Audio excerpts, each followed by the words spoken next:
Assalamualaikum warahmatullahi wabarakatuh. Saya Nur Aini Puspita Dewi. Di sini saya akan mempresentasikan tentang penulisan kalimat.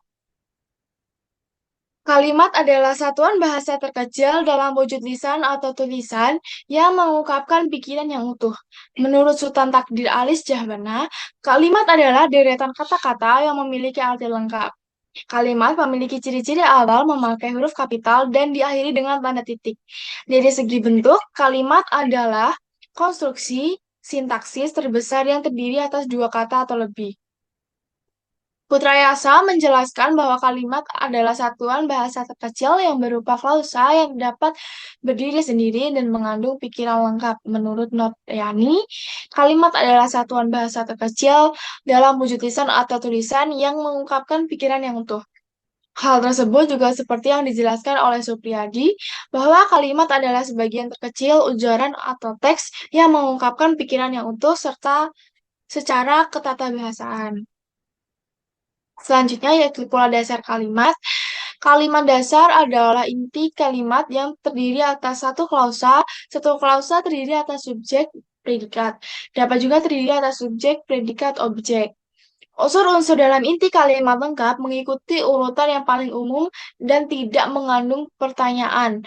Dengan kata lain, kalimat dasar di sini identik dengan kalimat tunggal deklaratif yang urutan unsur-unsurnya paling lazim. Contoh kalimatnya seperti orang itu sedang tidur, subjek, predikat. Diva mendapat hadiah, subjek, predikat, objek. Dia mengirimi ibunya uang, subjek, predikat, objek. Kelengkapan beliau memperlakukan kami dengan baik. Subjek, predikat, objek, keterangan. Selanjutnya yaitu unsur-unsur kalimat. Kalimat minimal terdiri atas unsur subjek dan predikat. Kedua unsur kalimat ini merupakan unsur yang kehadirannya selalu wajib. Unsur kalimat dibedakan menjadi dua, yaitu yang pertama unsur wajib, yang terdiri atas konstituen kalimat yang tidak dapat dihilangkan. Misalnya dalam kalimat, barangkali mereka menghindari pertemuan itu kemarin sore. Bentuk mereka menghadiri pertemuan itu termasuk unsur wajib, sedangkan barangkali dan kemarin sore termasuk unsur tak wajib. Yang kedua, unsur tak wajib yang terdiri atas konstituen kalimat yang dapat dihilangkan. Seperti pada contoh sebelumnya, kata barangkali dan kemarin sore termasuk dalam unsur tak wajib. Unsur-unsur kalimat dilihat pada penjelasan berikut. Yang pertama, subjek biasanya berupa nomina, frasa nomina, klausa, atau verba. Contohnya, Rifka menghapus bawang merah. Nomina, gadis kecil itu sedang menangis. Frasa nomina, Ana memakai kerudung itu adikku. Klausa, melukis, hobiku. Verba atau kalimat substantif. Yang kedua, predikat merupakan konstituen pokok yang disertai konstituen subjek. Predikat biasanya berupa frasa verbal atau adjektif. Pada kalimat berpola, SP predikat dapat pula berupa frasa nominal, frasa numeral, atau frasa profesional. Contohnya, adik makan, verba, ayahku pengacara, nominal, adikku tinggi, adjektif, saudaraku dua, numeral, ibu ke Jakarta, proporsional. Yang ketiga, objek adalah konstituen kalimat yang kehadirannya dituntut oleh predikat yang berupa verba transitif pada kalimat aktif. Contohnya, Adi mengunjungi, membutuhkan kehadiran. Adi berkunjung, tidak membutuhkan kehadiran. Keterangan merupakan fungsi sintaksis yang paling beragam dari paling mudah berpindah letaknya. Contohnya seperti dia memotong rambut di kamar. Di kamar, dia memotong rambutnya. Selanjutnya yaitu jenis-jenis kalimat. Jenis kalimat dapat ditinjau dari berbagai sudut berdasarkan jumlah klausanya, bentuk sintaksisnya, kelengkapan unsurnya, susunan subjek, dan predikatnya. Yang pertama, berdasarkan bentuk sintaksisnya. Kalimat deklaratif atau kalimat berita. Contohnya, ibu melihat kecelakaan di depan rumahku. Yang kedua, kalimat imperatif atau kalimat perintah. Contoh, jangan membaca di tempat gelap.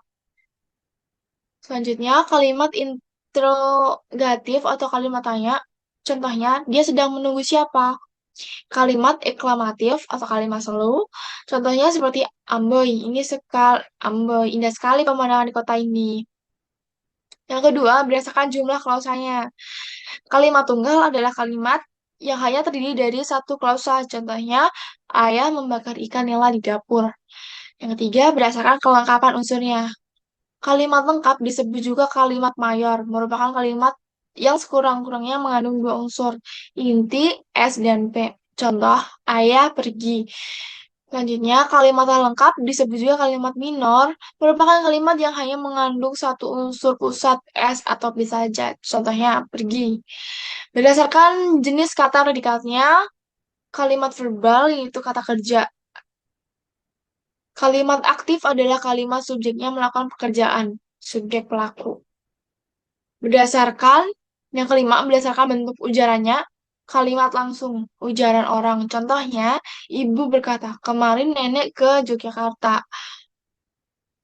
Selanjutnya, kalimat tak langsung, contohnya seperti kemarin nenek ke Yogyakarta. Berdasarkan posisi subjek dan predikat kalimat biasa, contohnya adik mengirim kado kemarin. Contoh inversi, kami kirimkan hadiah itu kemarin. Selanjutnya yaitu kalimat efektif. Kalimat efektif ialah kalimat yang memiliki kemampuan untuk menimbulkan kembali gagasan-gagasan pada pikiran pendengar atau pembaca seperti apa yang ada dalam pikiran pembicara atau penulis.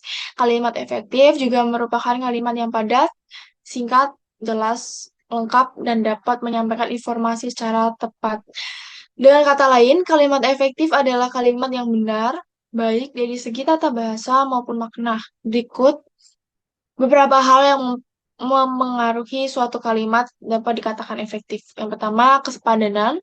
Suatu kalimat efektif harus memenuhi unsur gramatikal yaitu subjek, predikat, objek, dan keterangan. Contohnya, Ahmad pulang bekerja ke daerah asalnya. Yang kedua, kecermatan dalam pemilihan dan penggunaan kata.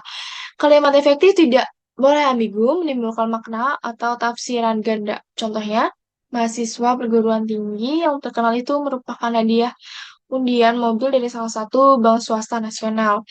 Yang ketiga, kehematan.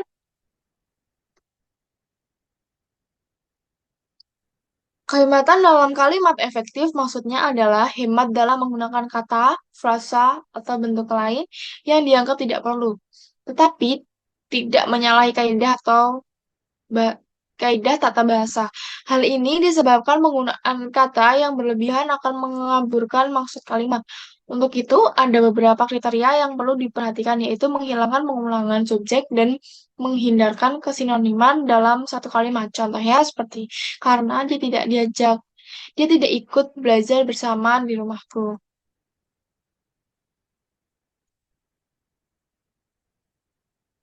Selanjutnya, yang keempat, kelogisan.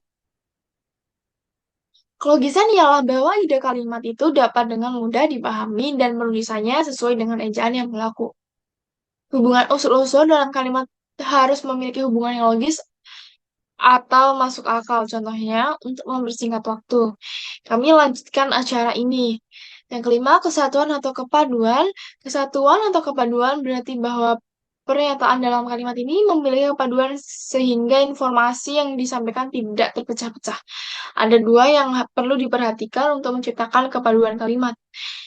Kalimat yang padu adalah kalimat yang tidak bertele-tele dan tidak mencerminkan cara berpikir yang tidak simetris. Contohnya, seperti jurnal ini membahas tentang teknologi robotika sederhana. Yang keenam, keparalelan atau kesejajaran. Keparalelan atau kesejajaran adalah kesamaan bentuk kata atau imbuhan yang digunakan dalam kalimat. Jika kalimat pertama menggunakan kata kerja berimbuhan me, kalimat berikutnya harus menggunakan kata kerja berimbuhan me. Contoh, Pak guru menolong anak itu dengan dipapahnya ke pinggir jalan. Yang ketujuh, ketegasan. Ketegasan atau penekanan ialah suatu perlakuan penonjolan terhadap ide pokok dari kalimat. Untuk membentuk penekanan dalam suatu kalimat, ada beberapa cara, yaitu yang pertama, melakukan kata ditunjukkan di awal kalimat. Contohnya, harapan kami adalah agar persoalan ini dapat kita bicarakan lagi pada kesempatan lain. Tidak tegas. Yang kedua, pada kesempatan lain kami berharap kita dapat membicarakan lagi persoalan ini. Tegas. Sekian dari saya. Wassalamualaikum warahmatullahi wabarakatuh.